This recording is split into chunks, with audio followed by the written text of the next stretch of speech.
Let us pray. Salamat po aming Panginoon sa inyong salita. Natutunan namin kung papaano kami makikibaka laban sa kaaway ng Ebanghelyo, laban sa kasalanan sa pamamagitan lamang ng inyong salita. At ang kabaliktaran nito, a Christian who is not equipped in the Word of God will most likely fall into sin, will fall into temptation, and he is not able to defend his faith. Oh Father, we don't want that kind of church. We want a church that is really vibrant in the ministry of the Word, in our standing up for the truth and in our defense of the faith. And tulungan ninyo kami sa aming pagpapatuloy ngayon, sa aming pag-aaral, sa aming confession of faith na hango sa inyong salita. Salamat po. In Jesus' name we pray. Amen. Nandito na po tayo sa chapter 1, paragraph 2. And kung atang i-review ang ating pag-aaral last time, tinalakay po natin ang dalawang uri ng kapahayagan po ng ating Panginoon. Meron po tayong tinatawag na general revelation, the general revelation of the creation of God and our conscience.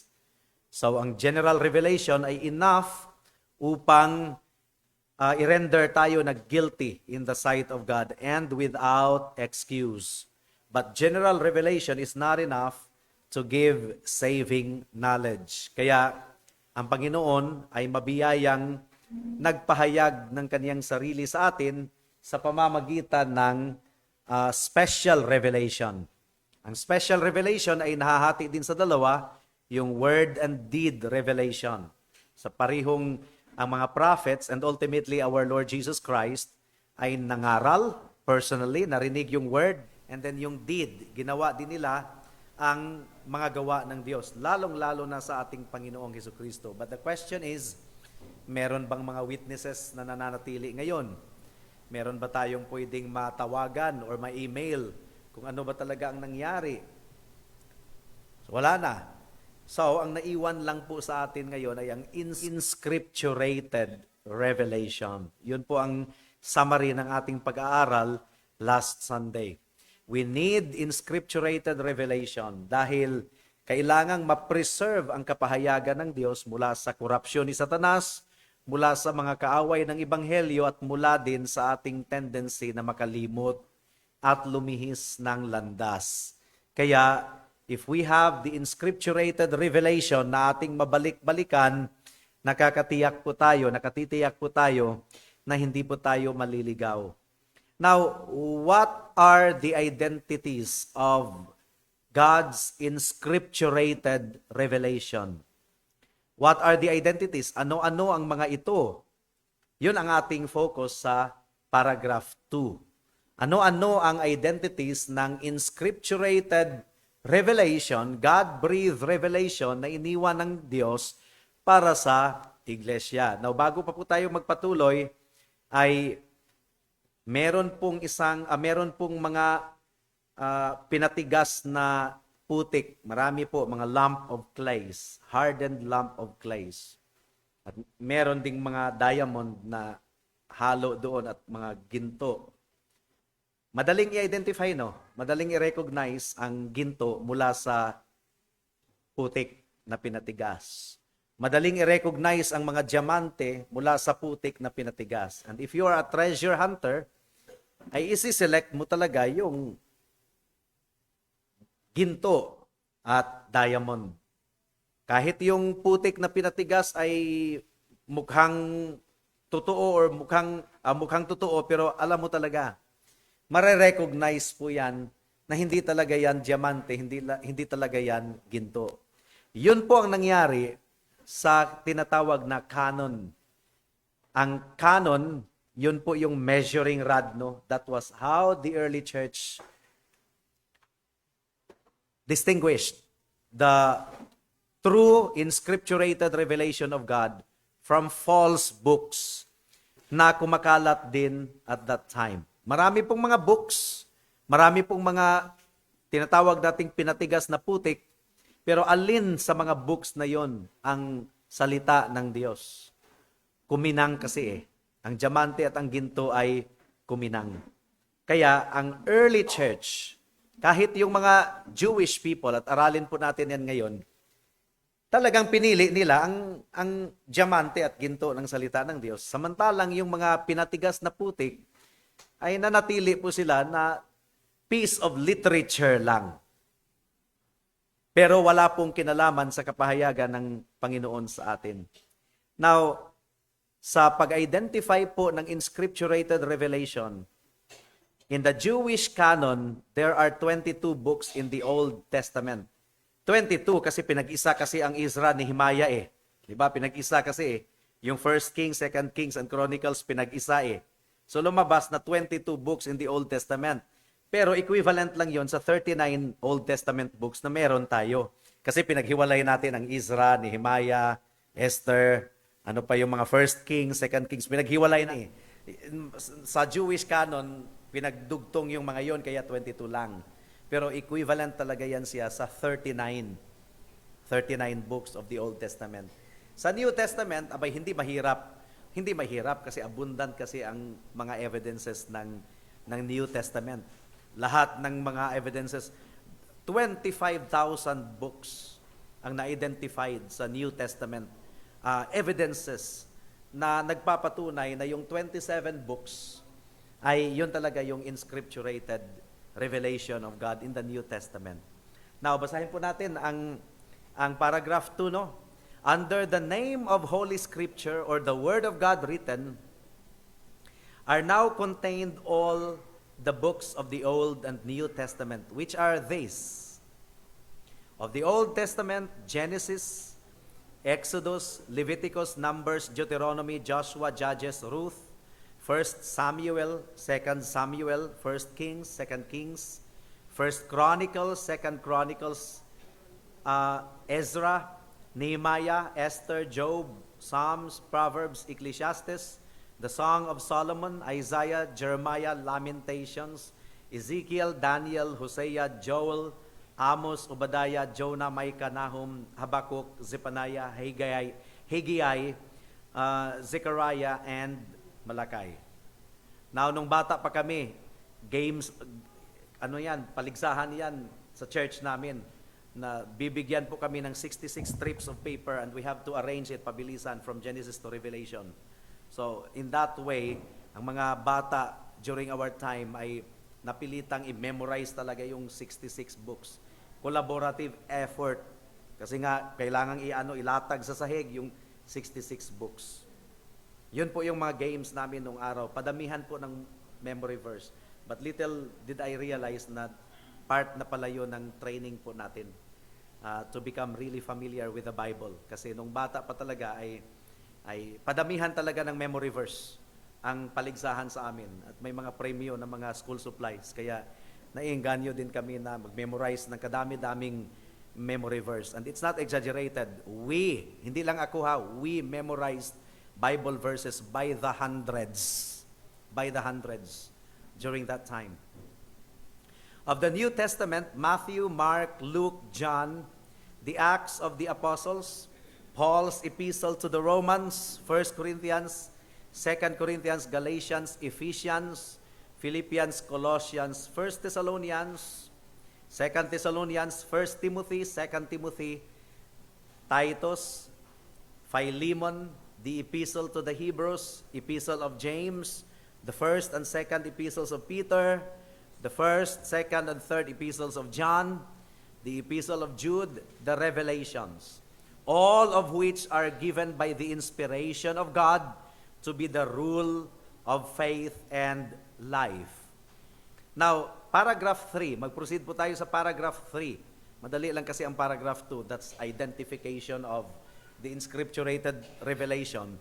Dito tayo sa paragraph 3 talaga magdwell. The books commonly called Apocrypha, not being of divine inspiration, are no part of the canon or rule of the Scripture, and therefore are of no authority to the Church of God, nor to be any otherwise approved or made use of than other human writings. Now, we have to deal this with all carefulness, because the Roman Catholic institution has succeeded in making it appear that the Protestants removed from the original compilation of the Scriptures 6 books. Tayo daw ang nagtanggal. And that is dishonest. That is not true. Hindi po tayo ang nagtanggal. Sila po ang nagdagdag. Kailan? Noong 1548 during the Council of Trent. And let us trace the historical development this morning kung papaano na idagdag nila. Hindi tayo ang nagbawas ha. Sila po ang nagdagdag. At kailangan talaga nilang idagdag yun during the Council of Trent. Kasi wala po silang mga teksto na paghuhugutan ng kanilang unscriptural doctrine of purgatory, for instance, and praying for the dead. So, kailangan talagang i-declare nila dogmatically na yung mga apocryphal books, yung apocrypha, there were 15 identified apocryphas. 6 or 7 ang kanilang dinagdag, or 6 ang kanilang dinagdag. They had to do it to substantiate their unscriptural doctrines unique to the Roman Catholic institution only. Pero wala po talaga sa rest of the Scriptures.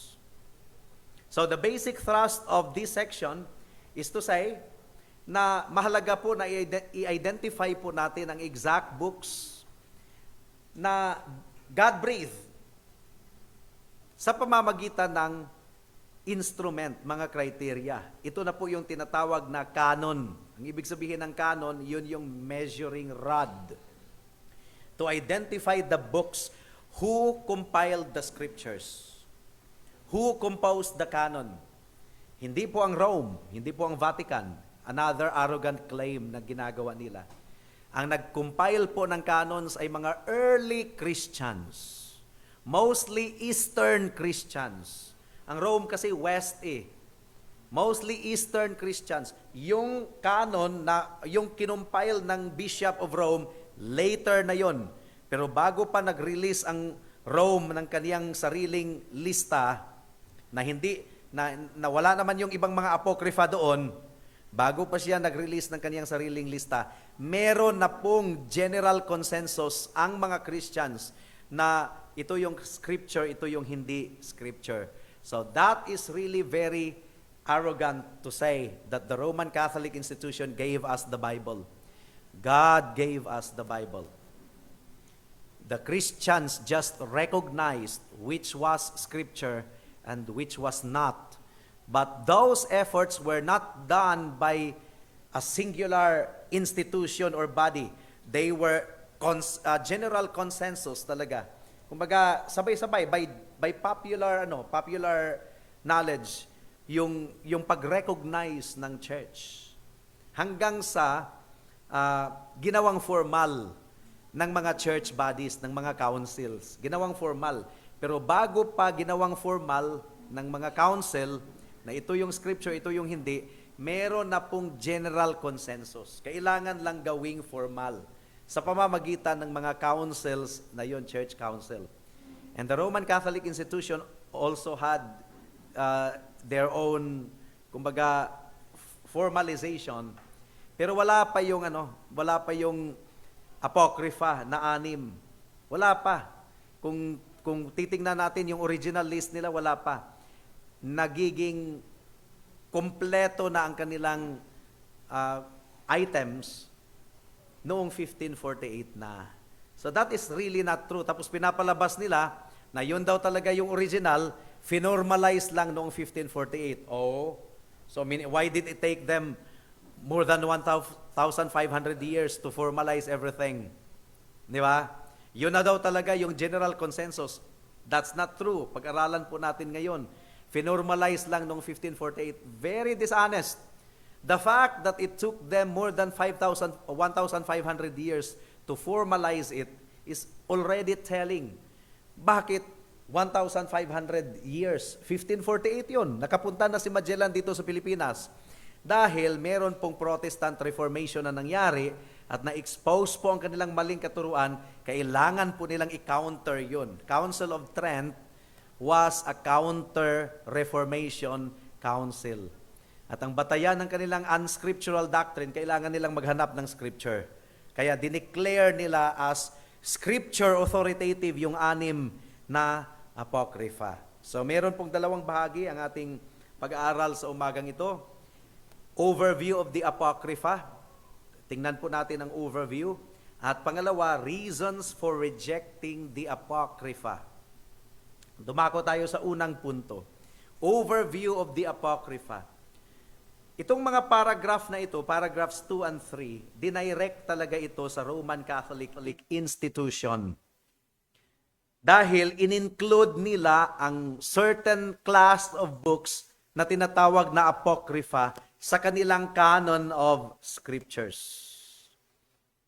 At kung maipapakita po natin, at naipakita na po na talaga natin abundantly that these are not among the God-breathed scriptures, ayon sa sinasabi ng 2 Timothy 3:16, then they cannot be trusted. Hindi po mapagkakatiwalaan ang mga apocrypha na ito na magbibigay sa atin ng infallible knowledge of saving truth. Hindi po talaga magbibigay ng infallible knowledge of saving truth leading to a life of obedience. Kaya kailangang i-reject po natin ang apocrypha na ito.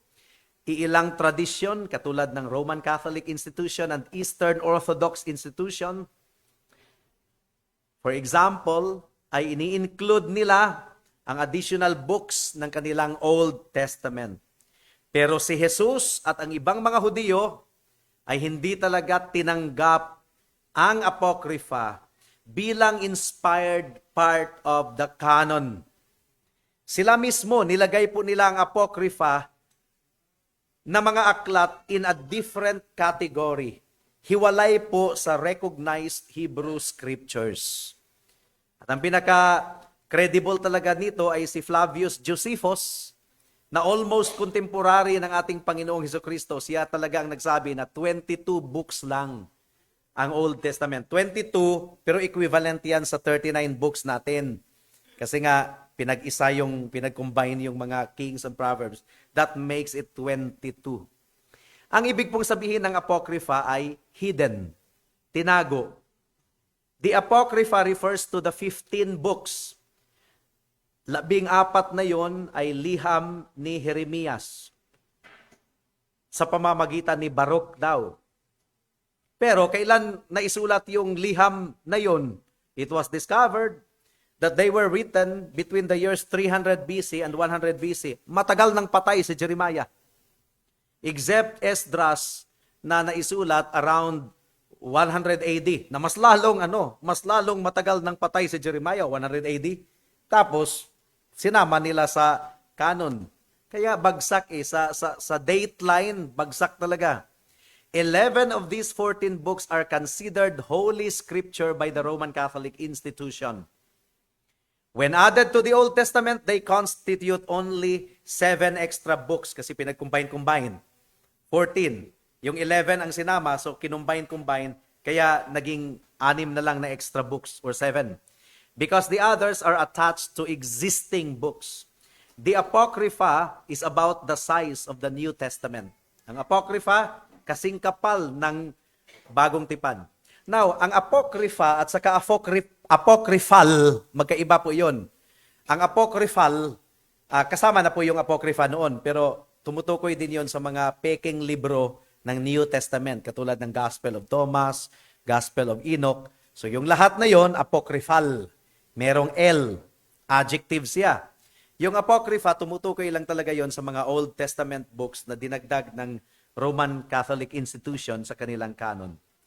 Now, ang mga Protestant reformers, particularly noong 16th century, they really pointed out the abuses in the Roman Catholic institution at that time, including the abuses of indulgence and praying for the dead.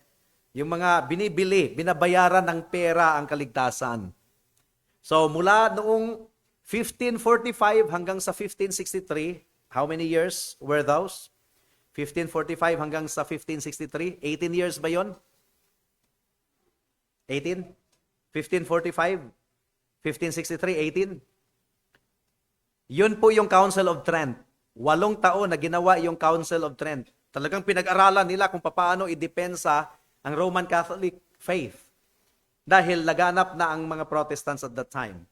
So, mula sa 1545 hanggang sa 1563, ang Roman Catholic institution ay nagtipon in the Council of Trent in order to answer some of their charges. At isa sa kanilang mga desisyon ay i-pronounce ang Apocrypha bilang kabahagi ng Scripture. Bago pa nangyari iyon, yung Apocrypha ay hindi talaga itinuring na Scripture kahit ng Roman Catholic mismo. Hindi talaga itinuring na sacred Scripture.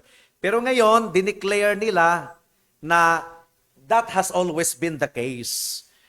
Finormalize lang ng church, pero by general consensus, tinanggap naman talaga ang Apocrypha. That is dishonest. Katulad ng the doctrine of the Assumption of Mary na dineclare nila as a dogma noong 1950 na si Mary daw ay umakyat sa langit, body and soul. Inequal nga nila si Jesus at saka si Mary. Yun yung assumption of the Virgin Mary. Inequal nila. Dineclare lang as a dogma noong 1950 pero sinabi nila na that has always been the sentiment of the church na si Mary ay na-assumed into heaven, body and soul. They are just playing with semantics. But that is not true. Why did it take them 1,950 years bago i-formally declare? Because malinaw na wala talaga yan. Ano lang yan? Ang tawag dito, gawa-gawa. Kasi meron po silang agenda na ina-advance. Okay, so meron pa tayong 15 minutes. Mga rason, pangalawang bahagi, mga rason kung bakit i-reject natin ang Apocrypha.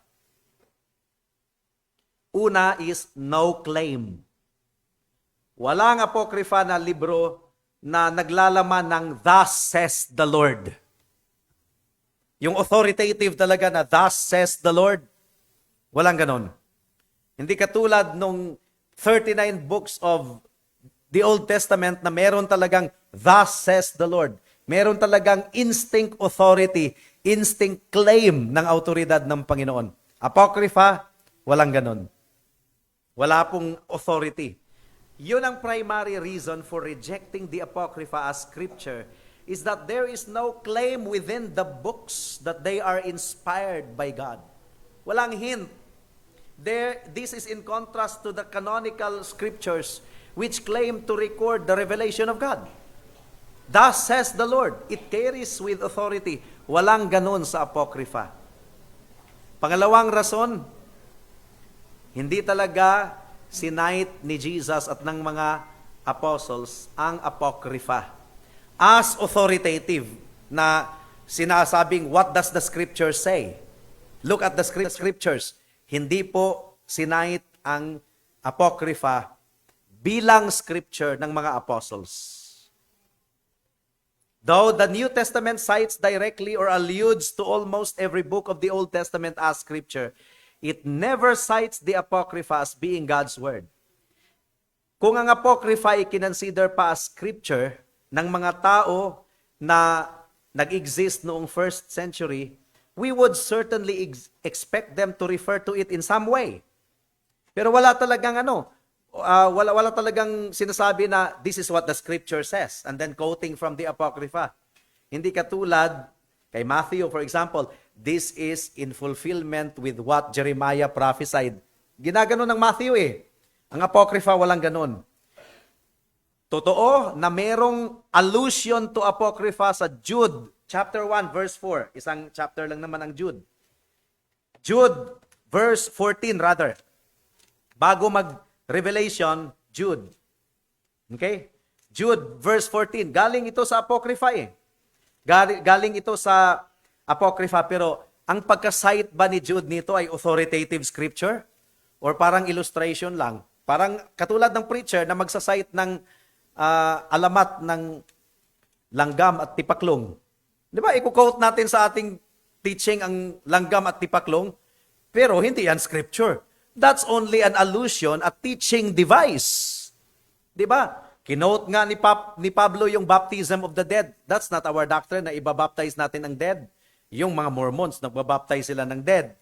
Pero binanggit ni Paul yung baptism of the dead, kinote niya dahil pagan practice yun at that time. Ginawa ni Pablo na argument. But it doesn't mean to say na accepted yung baptism of the dead. So, kinote ni Jude, itong Jude verse 14. Asa na ba yun? 14.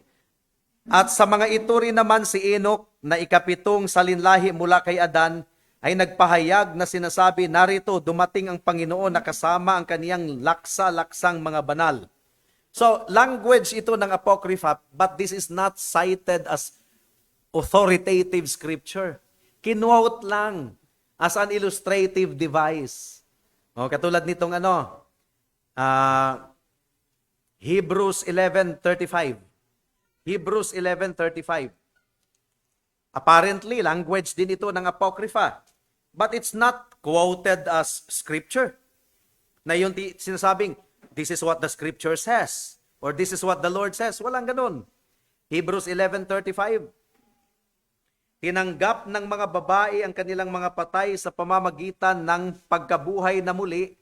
Ang iba'y pinahirapan at tumanggap ng paglaya upang makamit nila ang higit na mabuting pagkabuhay na muli. So, meron yang historical allusion na nabanggit doon sa Apocrypha, but it's never cited as scripture. Kahit yung sinabi ni Jesus na katulad ng inahin na kinakalong niya ang kaniyang mga sisiw sa kaniyang mga pakpak,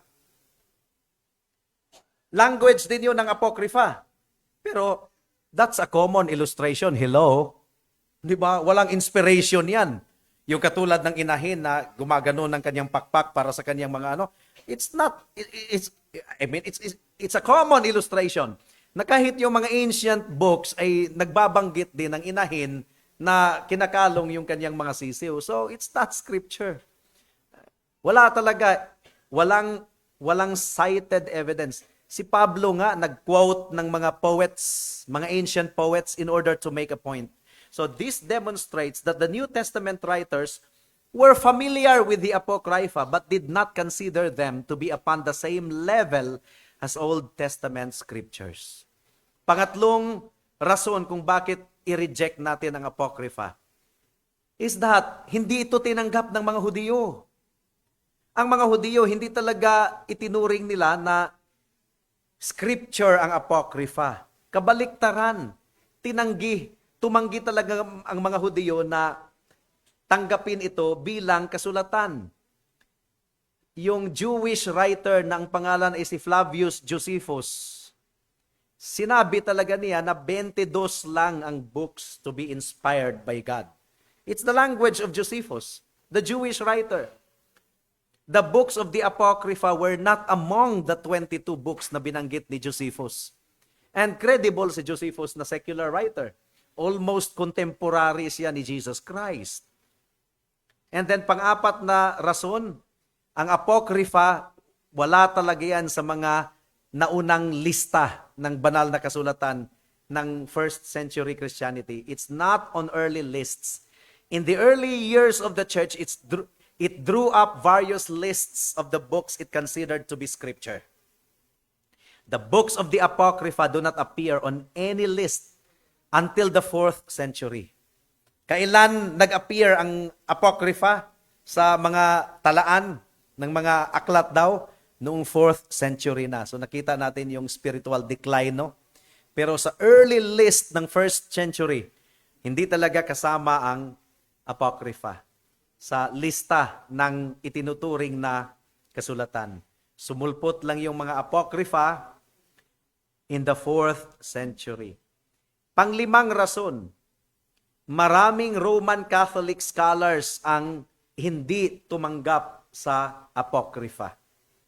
Maraming mga Roman Catholic scholars, although na-outnumbered po sila noong 1548, pero marami sa kanila ang hindi talaga tumanggap ng Apocrypha bilang part of the scriptures. Wala pong unanimity of opinion among them na yung mga aklat na yon ay ituturing na scriptures. Sino-sino ang mga ito? Mula sa early church fathers, ang nagsalita talaga laban sa Apocrypha si Athanasius. Very strong ang kaniyang argument against the Apocrypha na hindi kasama ng scriptures yun. Athanasius. Sino pa? Si Milito, si Origen, si Cyril of Jerusalem. Hindi nila tinanggap yung Apocrypha. They wrote against the Apocrypha. They spoke against the canonicity of much or all of the Apocrypha. Pero ang pinaka-weightiest opposition talaga ay mula kay Jerome. Nung translate ni Jerome ang Latin Vulgate mula sa Septuagint, ayaw niyang isama ang Apocrypha eh. Ayaw niyang i-include. Unfortunately, ang kanyang kaibigan na si Augustine, nag-udyok sa kanya na isama yung Apocrypha, although ilagay lang sa likod as an appendix, parang addendum. Kasi nga, ang argument ni Augustine, meron pa rin namang historical value. Kahit hindi ito scripture, meron pa rin historical value. Kasi ang Apocrypha, di ba later book sila, hindi talaga napasama sa mga sinaunang books. During the silent years from Malachi to Matthew kasi ang Apocrypha. Yung mga books na yon. Kaya merong historical value kasi silent walang record So at least kung babasahin natin ang Apocrypha, magkakaroon tayo ng idea kung ano ang nangyayari sa lipunan during that time. So yun ang argument na i-include ang Apocrypha sa translation ni Jerome ng Latin Vulgate, pero nilagay lang po doon sa likod as an addendum. Okay? Hesitant si Jerome. He did not want to include the Apocrypha. Jerome preferred the Jewish canon or the Hebrew canon, pero si Augustine, inudyukan. Magkaibigan kasi itong dalawa. Pareho pong mga scholars, although theologian si Augustine, si Jerome talaga ay historian and linguist. So ayaw niyang isama ang Apocrypha. Pang-anim na rason. Kung babasahin po natin ang Apocrypha, ang dami pong mali. Demonstrable errors. For example, maraming errors pero isang example na aking i-cite sa inyo. Si Tobit daw, buhay pa noong nag-revolt si Jeroboam noong 931 BC. 931 BC Pero, buhay pa daw si Tobit noong sinalakay ng mga Assyrian ang Northern Kingdom of Israel noong 721 BC. So ilang taon yan? 931 minus 721 BC. This means na nabuhay si Tobit ng higit 200 years old. Pero ang Book of Tobit mismo ay nagsasabi na 158 years lang daw si Tobit bago siya namatay. Nandyan yan sa Tobit chapter 1 verse 3 to 5. Tobit chapter 14 verse 11. Kasi yung Tobit, sinama kasi nila sa Roman Catholic canon. Now, ang Book of Tobit mismo ay nagsasabi na 158 years old siya bago siya namatay. Pero ang ibang account ng Apocrypha ay more than 200 years old daw si Tobit bago siya namatay. So alin ba talaga ang totoo? And besides, ang pinakamatanda na tao na lumagpas ng 100 years old ay parang si Jacob at saka si Moses lang. The rest of them, di ba yung sinasabi na ang buhay ng tao ay 70 to 80 years na lang daw dahil sa galit ng Diyos? Sinulat yun ni Moses, Psalm chapter 90 After that time, after kay Moses, wala na po akong alam na merong tao, correct me if I'm wrong, wala na po talaga akong alam na merong taong nabuhay beyond 100 na naka-record sa Biblia. Although meron naman, hanggang ngayon, merong ang exceptional na 100. Pero for Tobit to have lived 158 years, abay, nalagpasan pa niya si Jacob. Pangpito, kung bakit ni-reject natin ito, wala talagang evidence of inspiration. The book of Apocrypha do not contain anything like predictive prophecy. Walang prophecy na natupad sa New Testament. Walang predictive prophecy that would give evidence of their inspiration. Yung 39 books kasi merong predictive prophecy except sa Book of Esther. Merong predictive prophecy except sa Book of Esther. Wala namang prophecy sa Book of Esther. Dinescribe lang yung preservation ng mga Hudyo during the time of Esther and Mordecai. Walang predictive prophecy. However, if these books were inspired by God, then we should expect to see some internal evidence confirming it. But there is none. Pangwalo, malinaw po na sa first century, noong first century, bago pa mag-AD 100, kumpleto na po ang Old Testament. The Hebrews accepted the same 39 books. Although iba yung kanilang division, iba yung pagkakasunod-sunod. Hindi katulad natin ngayon na ito na yung pagkakasunod-sunod, yung Hebrew Bible, Old Testament Bible, iba yung pagkakasunod-sunod eh. Meron talaga akong nakita na Hebrew Bible, iba yung pag-arrangement. But it's the same 39 books. Jesus put His stamp of approval on these books, pero wala talaga siyang binanggit patungkol sa Apocrypha. However, He did say that the scriptures were authoritative word of God and could not be broken. Hindi po ganyan ang description ng Panginoon sa Apocrypha. Wala nga eh. It's nowhere mentioned in any of Christ's teachings. Yung binanggit kanina na parang magkakahawig-hawig lang sa Apocrypha. I mean, illustrative lang yun, pero hindi talaga yung thus says the scriptures. Walang ganun. Any adding to that which God has revealed is denounced in the strongest of terms. Therefore, we have the testimony of Jesus against the authenticity of the Apocrypha. So, ang conclusion po natin, ang Apocrypha, hindi talaga natin itinuturing na canonical books at hindi po talaga sila nagde-demonstrate ng the same level as Scripture. Jesus did not consider it part of His Old Testament. And we are told not to add or subtract anything from God's Word.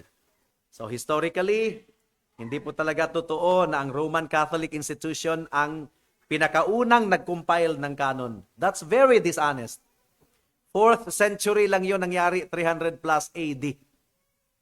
That's very dishonest. But before that, meron na pong mga naunang lista ng mga Christians. They were sincere Christians. Hindi man natin ma-identify yung kanilang pagkakakilanlan, but they were Christians. And sabay-sabay po yun, no? General consensus yun sa iba't ibang lugar.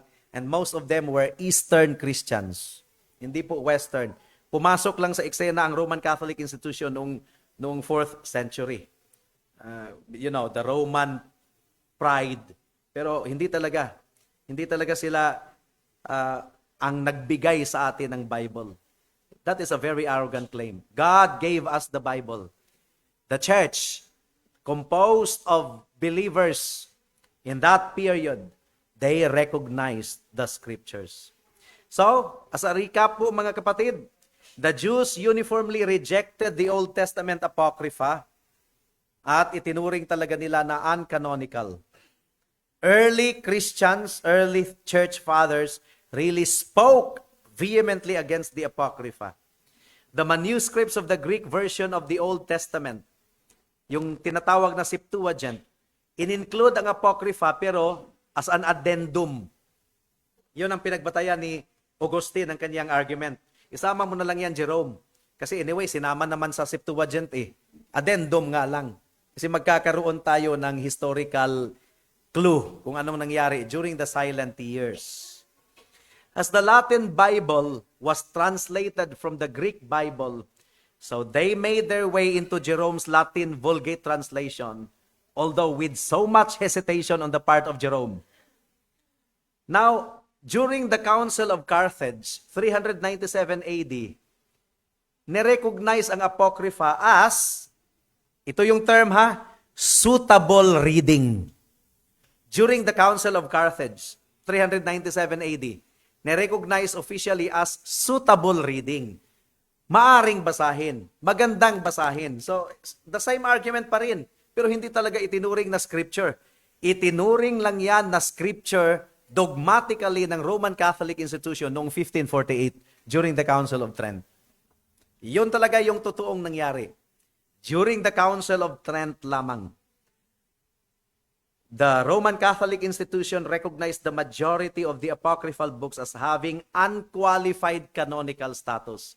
But remember, It only took place 1,500 years later, and it took place as a response to the Protestant Reformation. So, very dishonest. The Reformers rejected the Apocrypha as unworthy and contradictory to the true canon of Scripture. Ang ating confession of faith ay nag-a-align po with the Reformers. Kasi we are Reformed. The early church, ina-align po natin ang ating confession of faith sa early church, and the Jews of old in rejecting these books as uncanonical. The Roman Catholic institution accepted these books as canonical in order to justify their many unbiblical doctrines and unscriptural doctrines like praying for the dead and the doctrine of purgatory na nasa Maccabees chapter 2 verse 8 yata. Okay, dito po nagwawakas ang ating pag-aaral. Sa mga kaibigan po natin, naway udyukan kayo ng banal na espiritu na hindi madaya. Wala talagang nakasaad sa Apocrypha na prophecy about Jesus Christ, about the Messiah to come. Walang about repentance and faith in the coming Messiah. Walang ganon. Wala talagang ganon. It's fiction kung ating aralin talaga yung Apocrypha. Fictional. Maka-classify siya as historical deconstructionism. Dinideconstruct yung pangyayari. Okay? And yung time span din, hindi sila pumasa sa mga nauna. At hindi rin Jewish ang author. Ang author ng Apocrypha, mga Greek. At yung period, during the silent years nga, from Malachi to Matthew, doon po lumabas yung mga books na yon. Except sa Esdras na lumagpas, AD 100 na. So, yun po yung Apocrypha. At sana po ay meron tayong napulot na aral dito. At hindi tayo ma-deceived. Okay? One question or two bago tayo mag-dismiss sa ating Sunday School, and we will adjust sa ating pag-start ng worship proper later.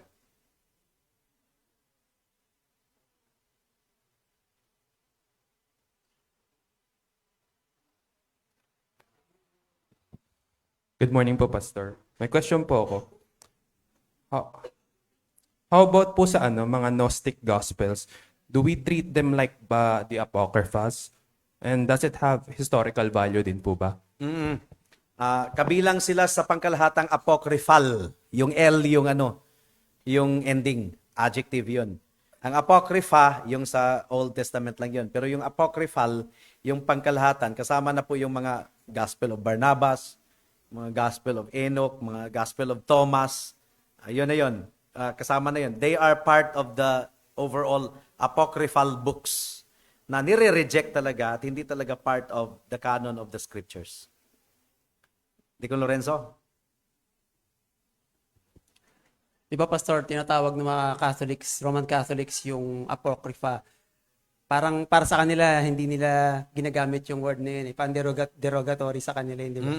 So they rather use the word deuterocanonical. Deutero means second kasi proton means first.